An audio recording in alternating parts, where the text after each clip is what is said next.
ल आजको दिनमा चाहिँ मैले के खाएँ के गरेँ र कता कता गएँ भन्ने कुरा चाहिँ म तपाईँलाई देखाउन गइरहेको छु। मैले कस्तो कस्तो कुराहरू हेरेँ, कस्तो कस्तो कुराहरूका एक्सपिरियन्स गरेँ भनेर देखाउँदैछु।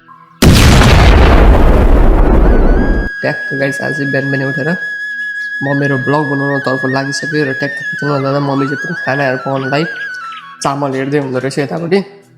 उतापट्टि सब्जी दालहरू चाहिँ पुरा पाकेर रेडी भइसकेको रहेछ।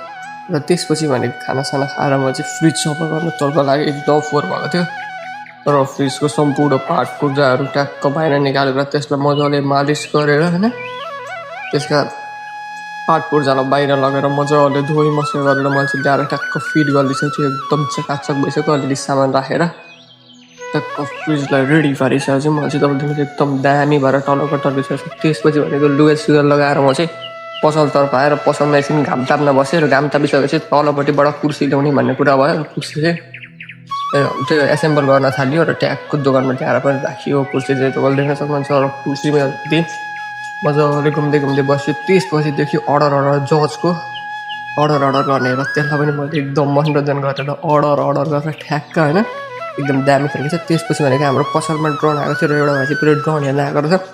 देखाइयो दामी खालको DJI-को ड्रोन थियो, दामी खालको क्यामेरा क्वालिटी पनि ठिकै भएको ड्रोन थियो। त्यसपछि भनेको गएर पछाडि एकछिन थकाइ लागेर सुत्यो।